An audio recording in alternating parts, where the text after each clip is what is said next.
pour accueillir tous ces gens et pour que le commerce puisse être prospère et puis ça fonctionnait bien, se pose une grosse question, c'est celle de la politique des stationnements.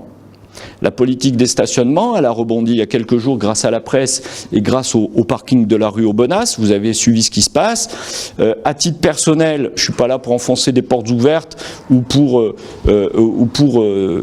balancer des idées si elles sont plus d'actualité, puisque maintenant les choix ont été faits et sont validés et verrouillés. Malheureusement, moi, je n'aurais pas retenu la même solution que celle qui a été retenue, et je préférais la solution hantée. On en parlait ce matin avec mes amis qui est dans la salle. C'était de construire et d'exploiter en régie et pas concéder comme c'est le cas. Parce que d'abord, ça nous coûte plus cher et que deuxièmement, il y a un corollaire qui est immédiat, c'est que quand vous avez un concessionnaire, une fois qu'il y est, il va se plaindre du manque de rentabilité et il vous demande de faire disparaître tout le stationnement gratuit de surface qu'il y a dans le périmètre de son outil, de manière à ramener les gens dans son parking payant. C'est exactement ce qui se passe autour de Bonaparte et des parkings raphaélois, et c'est d'ailleurs exactement la raison pour laquelle tous les matins, le boulevard de la Libération à Fréjus-Plage est squatté par des bagnoles de gens qui viennent les poser là parce que c'est gratuit et vont à pied en traversant le pont sur Saint-Raphaël. Je fais cette petite parenthèse puisque on parle du commerce de centre-ville. Mais comme je parle du stationnement, j'en profite pour dire et répéter que nous rendrons payant le stationnement boulevard de la Libération parce que tous les commerçants sédentaires sont d'accord avec nous. Quand vous y allez à 6 du mat', il n'y a personne. À partir de 8h, 9h, ça se remplit. Et les voitures restent là toute la journée. Donc pour le commerce local de Fréjus-Plage, le gain il est de 0. Et il n'y a aucune raison pour que nous offrions du stationnement gratuit pour ceux qui vont bosser à Saint-Raphaël. Même si c'est des Fréjusiens par ailleurs, c'est pas grave, c'est dommage, mais c'est comme ça. Donc le stationnement sur le boulevard de la Libération devra être payant tout le temps et toute l'année. Toute l'année. Et ça va, on peut mettre 1 heure gratuite ou 2 heures, c'est facile à faire dans le rodateur, où il y a des petites bornes avec des détecteurs qui permettent de faire des comptes à rebours sur 1 heure de stationnement gratuit. Vous en avez une près du cinéma à Saint-Raphaël. Vous pouvez voir ça, ça fonctionne très bien, ça permet un turnover des voitures. Donc je reviens sur le centre-ville. L'idée, c'était de dire que d'exploiter un parking en régie, ça nous permet d'amortir sur de très longues années et d'en revenir à une politique que j'ai déjà défendue au mois de mai, qui est la politique de l'emprunt. Vu qu'un outil comme ça va être utilisé pendant 20 ou 30 ans, si tant est que les voitures puissent encore exister dans 30 ans, il est logique que l'on reporte le financement sur cette durée. Et du coup, c'est le paiement et les recettes qui vont être dégagées de l'utilisation de cet outil qui vont nous permettre de rembourser l'emprunt. Rien de plus logique. Et au lieu de taper dans nos ressources, on échelonne ça sur le temps. Et de manière à même pouvoir bénéficier de l'aide généreuse des gens qui nous rendent visite tout au long de l'année ou pendant l'été. Comme ça, quand un brave touriste arrive et paye son ticket au parking, eh bien lui aussi, il contribue à l'édification du parking. Et après tout, c'est normal. Plutôt que de le faire payer par 50 000 malheureux Fréjusiens que nous sommes, eh bien, profitez de tous ceux qui viennent nous rendre visite pour qu'eux aussi contribuent à cette charge. Ce qui est tout à fait logique. Donc pour la rue Aubenas, mon choix, vous le connaissez, c'était la première solution qui prévalait. Il y a un autre sujet qui revient souvent chez moi, mais que je vais laisser en suspens et sur lequel on reviendra, c'est celui de Paul Vernet. Parce que Paul Vernet, j'ai encore besoin de vérifier certaines choses par rapport à la faisabilité, savoir s'il y a vraiment de la gêne par rapport à ce qu'il y a dessous ou pas. Parce que autant où moi j'étais et où on avait développé nos recherches, c'était pas gênant. Les fouilles que l'on a faites ne nous empêchent pas de faire ce parking. Et même s'il existe, la question des sous, c'est toujours pareil. C'est un autre problème. La question des Romains, elle est plus contraignante. Les sous, il y a solution, les Romains, c'est toujours délicat. Mais on sait que même quand on trouve certaines fouilles aujourd'hui, on sait les préserver, les aménager pour qu'elles deviennent visibles. La question de Paul Vernet, elle est très simple. C'est que justement, grâce à l'emprunt, grâce aux subventions, il s'agit d'un gros ouvrage et on peut le faire un parking de plusieurs étages, 2 ou 3 étages à Paul Vernet, ça devient exceptionnel. Ça nous règle toute la question du stationnement au centre-ville.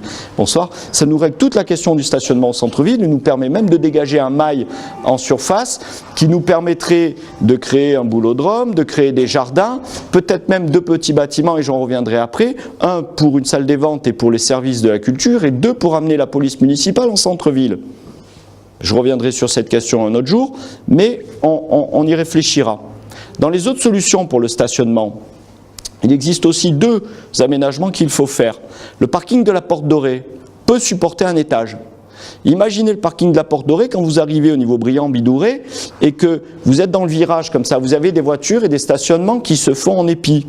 Si on tire une casquette au-dessus, alors attention, il y a des acquisitions qu'il faudra faire, il y aura des problèmes avec les bâtiments de France parce qu'il y a la Porte Dorée à cet endroit-là, les bâtiments de France sont très tatillons, mais en faisant un étage sur ce parking, ça nous permettrait, comme ceux qui le connaissent auprès du tribunal de grande instance de Draguignan, il y a un parking qui a été fait comme ça par la municipalité qui est complètement gratuit avec une demi-casquette. Ça permet de doubler le nombre de places de stationnement. Le problème des bâtiments de France est un problème réel, mais aujourd'hui, je pense qu'il est beaucoup plus facile de discuter avec l'architecte des bâtiments de France qu'avant, à cause, malheureusement, de ce qui s'est passé aux arènes. Ça ne met pas en position de force. Du coup, ça nous permet d'enfoncer les lignes sur des dossiers où ils nous embêtent. Parce que s'il y a un problème à Porte Dorée pour faire un joli parking, c'est le moment d'y aller. Parce que ça sera difficile pour lui de nous opposer une résistance sur ce point. Et donc là aussi, on peut gagner des places de parking. Juste un peu après, il y a le parking, on va l'appeler comme ça, des Moulins. C'est tout un terrain vague et ça mériterait un aménagement. D'ailleurs, les services de la ville, il y a très longtemps, nous avaient proposé un aménagement paysager qui convient. Et il faudrait le faire. Et on pourrait même creuser l'idée juste en face et faire une étude sur ce petit jardin qu'il y a entre les remises et la voie ferrée. Il y a un jardin qui ne sert à rien. En grattant un peu dans ce truc-là et en regardant sur le débouché qu'il y a, qui n'existe pas, qui conviendrait peut-être de créer, mais grâce au rachat de bâtiments, parce que la ville peut le faire, sur les endroits qui me paraissent nécessaires, c'est sur les bâtiments qui est à l'approche du passage souterrain, qui débouche sur la rue Montgolfier. Et ça veut dire que derrière tout ce qui se passe, vous le regarderez sur la photo, ça se voit encore mieux sur la photo qui est derrière mon bureau. Hein, entre le passage souterrain qui sort à Montgolfier et le pont qui est à la rue des Moulins, tout derrière il y a des jardins, à l'exception d'un bâtiment à un endroit où on pourrait peut-être organiser quelque chose. Ça veut dire quoi? Ça veut dire que si on est ouvert, si on se met à chercher et à traquer le moindre endroit où on peut gagner de la place, plus l'on gagnera de la place de stationnement au cœur de la ville, plus on pourra organiser notre riposte contre ce qui est le plus concurrentiel à l'heure actuelle pour les villes, c'est les centres commerciaux. Où est-ce qu'il y a de l'activité aujourd'hui? À Carouf, à Cazingue. C'est-à-dire que vous y allez, vous pouvez garer votre voiture toute la journée au même endroit et gratuitement. Vous pouvez aller vous faire un shampoing, vous pouvez aller faire des fringues, aller manger, après aller faire vos courses, votre voiture elle est garée au même endroit, vous n'avez rien mis dans l'horodateur, vous n'avez pas de prunes. C'est concurrentiel et c'est la raison pour laquelle les gens peuvent facilement aller dans les grandes surfaces, ils peuvent s'y garer. Donc si on veut que le centre-ville soit aussi attractif qu'une grande surface, il faut que l'on ait énormément de places de stationnement.